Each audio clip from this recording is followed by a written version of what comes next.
Westmoreland Community Connections is a presentation of Citizens Fiber.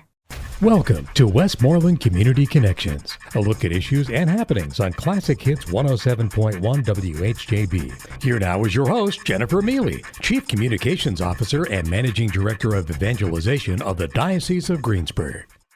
Welcome to Westmoreland Community Connections on WHJB. I'm your host, Jennifer Mealy. Happy to be here today with the founders of Grow Westmoreland, a new 501c3 in Westmoreland County.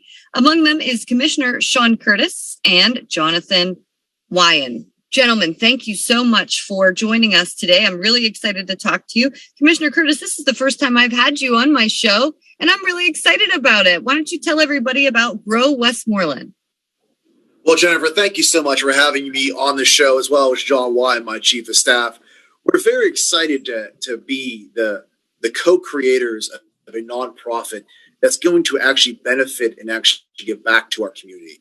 In 2019, while I was running for office, and John Wyan along on my side, we came up with the idea of actually doing something to keep the younger people here in Westmoreland County.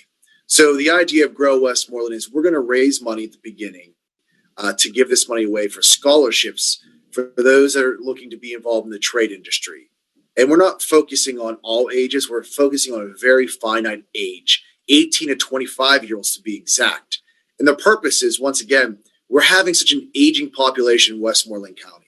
We're considered one of the oldest counties in actually the whole entire United States. I believe the last study I saw, we're the 7th oldest county in the whole entire U.S., which is very, very concerning to everybody. It should be concerning to everybody that holds an elected office, because the concern is what happens to the future of these jobs, the taxing bodies, and the municipal governments collectively is the bigger concern. We see North Huntington, Murraysville with continued growth. What happens a decade from now to those places? Does the growth stop? Do we see a change? Do we see jobs leaving? So the point, once again, Westmoreland County, 14% of our whole entire over economic industry is the trades, manufacturing, welding, electricians, plumbing. That is our field. We are not a white collar county. We are a blue collar county. So that was really what it comes down to, is getting and finding a way to keep the youth in the county, and also promoting the trades as if they got a scholarship to go to a 4-year program, to go to a college. Because when you look at these jobs and how they're just so voids right now in those fields, you're making more money going to a trade industry than you are going to a 4-year college, and you don't have the debt on your back.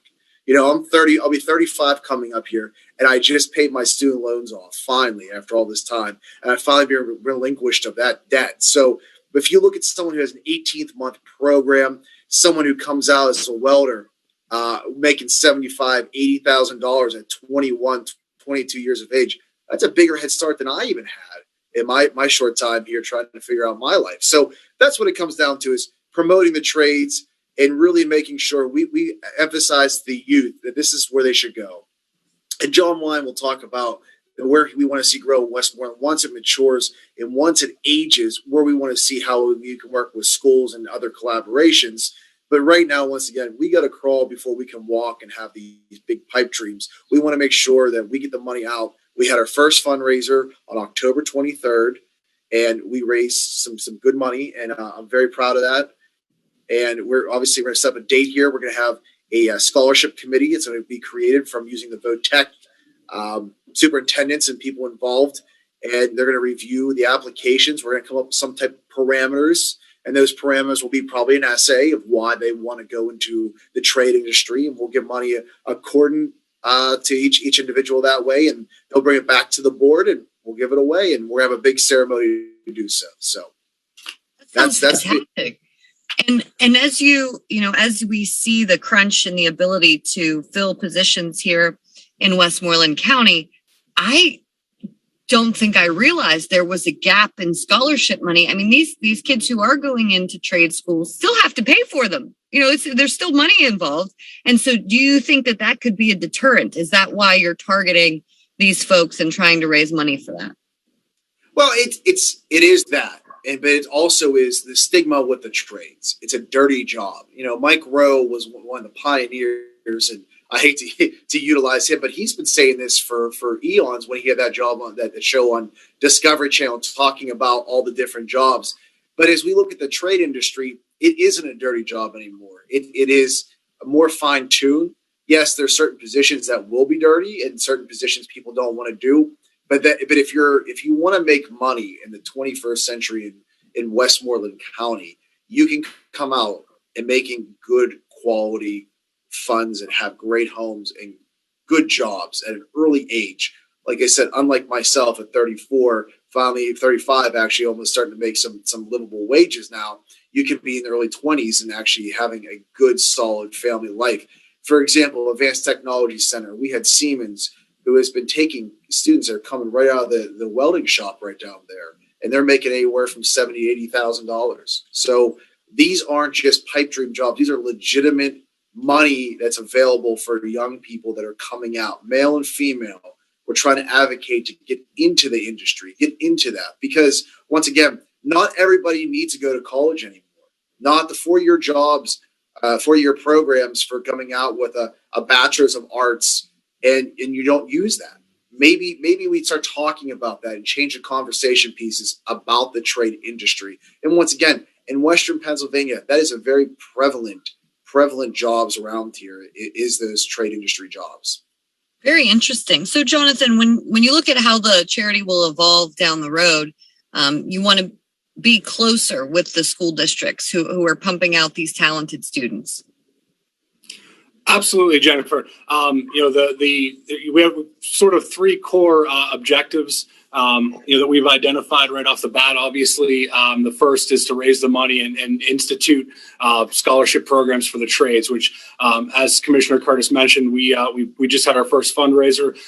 We should be publishing here pretty soon the amount that we raised and the amount that we intend to give out for our first grant programs and first scholarship programs coming out in the spring. In addition to that, long term, we would also like to have an outreach program where we actually have an individual that goes out to every high school in Westmoreland County, pitches our programs and what jobs are available, this is also about realigning our workforce with the jobs that are available here. That was identified in the comp plan a few years ago as one of our bigger issues, is that the jobs are available are not the jobs that people want to work. So this was a kind of a tool to try to bridge that gap as well. And so down the line, we're looking at an outreach program to the schools to educate students about what opportunities are available to them here in Westmoreland County when they graduate. And targeting more so either the students that don't know what they want to do when they get out of high school, or that don't plan on attending a 4-year college. And then we also have an agricultural component to Grow Westmoreland. So, our kind of third step or third phase is to implement, a agriculture program for new agriculture projects in the county, as well as some hardship grants for those, because in recognizing that agriculture is still our number one industry in Westmoreland County, and that's something that we don't want to change. Even just becoming more familiar with, like you said, with the opportunities that are out there is a first big step. I mean, when you're talking about a 4-year college degree today, you could be upwards of $100,000 easily to go into a 4-year degree without really being sure what you want to do. That can be a little scary, I think, for sure. So I think it's a good idea that you guys are doing this. And you talk about the Westmoreland County being based on agriculture, so much of that goes unnoticed too. There's an education component with that as well. Making sure that people are aware that agriculture is still driving this community, and it's getting harder and harder to do that business, isn't it? Absolutely. Now, thankfully, there's some farms and some agricultural, programs here in Westmoreland County, and some places that are, using advanced technology in those systems to make it more viable. Which is fantastic for us. But everybody needs to eat. And so that's not something that's going away. And as we're seeing shortages of truckers and those sort of things across the country, I think it's imperative that we start looking locally, rather than all of our food being trucked across the country this way and that. So, I think it's more important than people realize right now, to try to foster and maintain the agricultural component that we have here in Westmoreland County. Commissioner Curtis, how do you think COVID-19 has impacted the supply chain here in Westmoreland County, even the job market here in Westmoreland County? What are you seeing on a county level? On a county level, when we talk about any form of job, if that's the trade industry to work in fast food, COVID obviously has impacted. We have been getting a lot of calls for help, a need and a concern. And you even go out past 7 o'clock throughout Westmoreland County. A lot of businesses are closing early or shut down, or, hey, we're unavailable today because our workers didn't come through or emergency took place. We had to close down. It's reversing the trends that have taken place because of that. And the concern is, will this get better and how long will it take? A lot of the industries that we look at, from food to other manufacturers, they're pleading and begging to have individuals come to work. It doesn't matter about age or qualifications now. It's about trying to make sure that we have the bodies to fulfill these positions, to get the product out to market. So once again, COVID really has impacted. And actually, it's 2020 was as bad as 2021. I mean, the major force that we're seeing is actually progressively, I wouldn't say getting to the point of horrible, but it has gotten worse overall when we're seeing restaurants, like I said, for example, by the courthouse here, we're seeing restaurants that were open all day. They're only open from 3 or 4 o'clock till 8 or 9. It's just because they can't find the bodies, which once again brings back the importance of keeping the youth here in the community as well as the county. The reason this is created and the reason why we talk about this isn't a Republican or Democrat issue. This is a community-based issue. And I want everybody who's from both sides or third-party groups to get involved and talk about this, because this county, the way it's trending right now, over 10 years, once again, this is going to be a problem. And we need more leaders in our community, elected officials and union and non-unions, to step up. And we have to come together and find a solution for the workforce. And we're just starting to see the beginning of it. And we don't want to see this trend to continue and getting worse and worse in this county. So, I know this is a little task that we started here, but it's really just getting the voice out of what we can do, and hopefully others jump on the bandwagon. If they want to create their own nonprofits and if they want to do something else, that's great. It's just getting this conversation started about the issues at hand right now. So the conversation is started. Jonathan, have you set up a website? Is there somewhere where people can find more information about this? Absolutely. So, obviously we have social media, and we have our own website, growwestmoreland.org, where people can find out information about our upcoming events, fundraisers. Once our application is finished, it will be up on the website as well. And like I said, we are intending to announce some point before the end of this month how much we've raised and how much we intend to give out in scholarships for our initial year of 2022, which will be our first award year. You're listening to Westmoreland Community Connections on WHJB. I'm your host, Jennifer Mealy. Happy to be here today with Commissioner Sean Curtis from Westmoreland County and his Chief of Staff, Jonathan Wyan. They're talking about Grow Westmoreland, a 501c3 that's providing scholarship opportunities, tuition opportunities for individuals who are interested in studying a trade here in Westmoreland County. Stay with us. We'll be right back.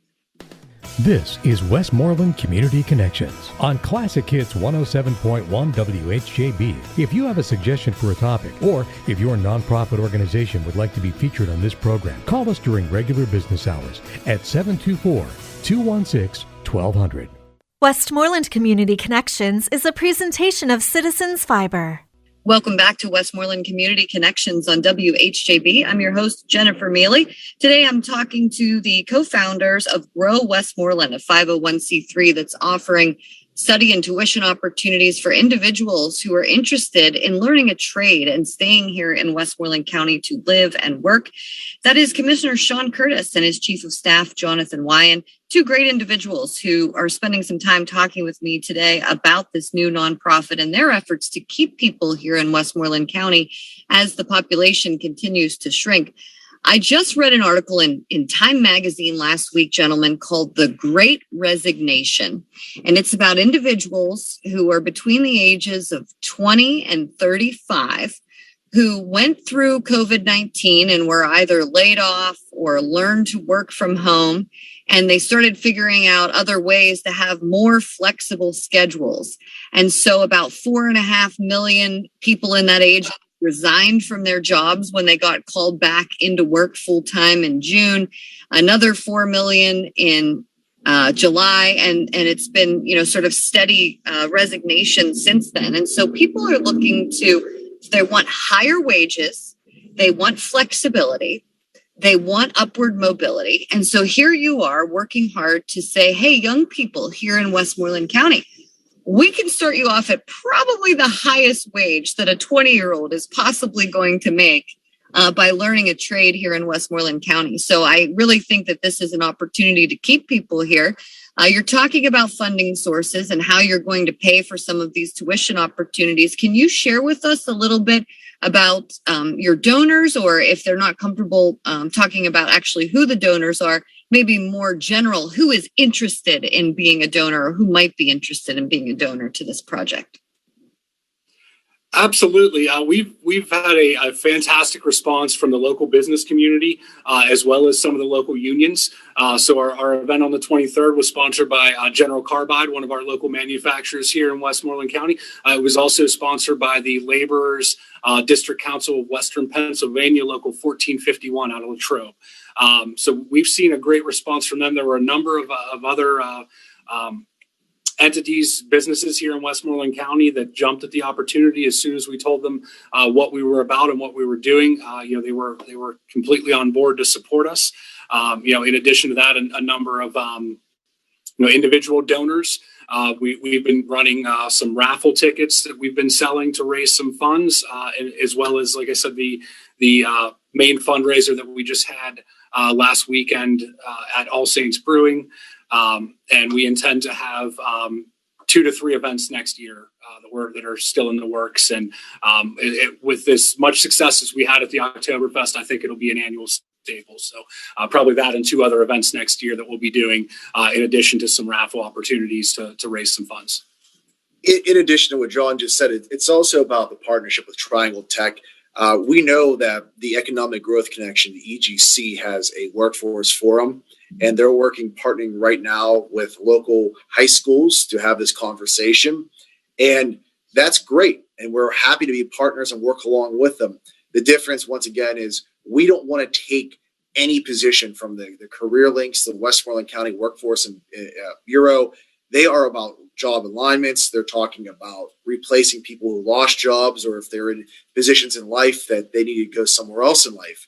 We're focusing on a specific demographic of 18 to 25-year-olds. So when we talk about partnership with Triangle Tech and also being in line with the EGC and the Workforce Forum and continue that conversation with high schools and how we can be a part of that, and also looking at other funding sources like RK Mellon grants and other nonprofit providers that are out there. Once we have a year status under our belt, we're actually going to be applying for a large donation of these Pittsburgh Foundation groups and other big key players, so we can have individuals. Hopefully the plan is to work for this nonprofit and be a full-time. Right now we have multiple board members, and we are so blessed to have the individuals we have. We have attorney Matt Schmizzi on board, our county treasurer Jared Squires, who was our treasurer.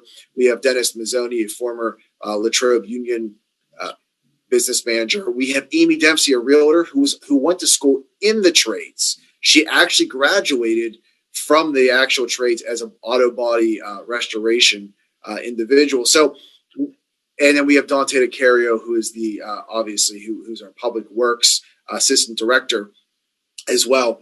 These people we're spending our time, energy, money, and effort as it should be. But to make this more, so it's not a part-time gig for us or evening gig, we need to find a full-time individual, and we also have to raise more money and keep this money flowing in here.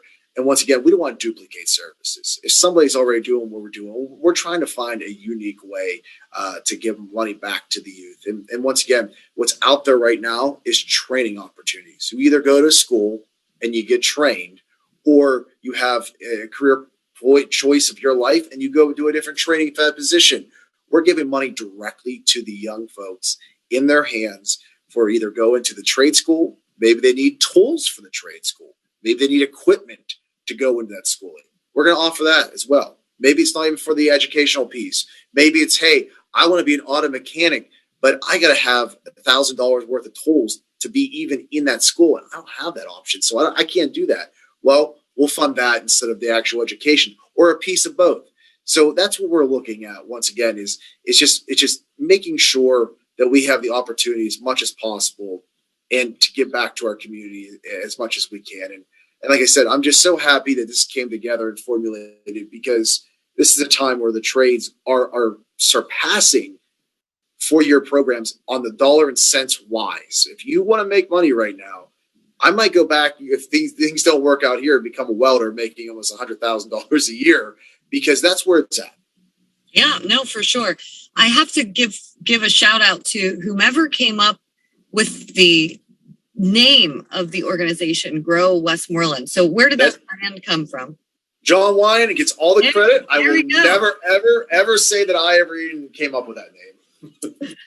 Just looking at what we were trying to do. Obviously, I said there's an agricultural component that kind of made that name make a little more sense as well. But I think once we came upon the name, it kind of just everything fell into place. One of the things that we've tried to do with this organization, in addition to what we've talked about, is we've also tried to make everything that we do Westmoreland County centric. And what I mean by that is, when we did our first raffle ticket, it was for gift cards to local Westmoreland County restaurants. When we did our fundraiser, we made sure that we had it at a local Westmoreland County brewery, and we had local caterers and local bakeries providing the desserts. So everything that we do in Grow Westmoreland is sort of focused on Westmoreland County and that local aspect of it. And I think that kind of grew from the name. I don't really have any great story of where it came from, but it definitely has been fitting to what we're trying to do. And we have kind of gone full circle with it and made everything that we do in this organization be about supporting Westmoreland County in one way or another.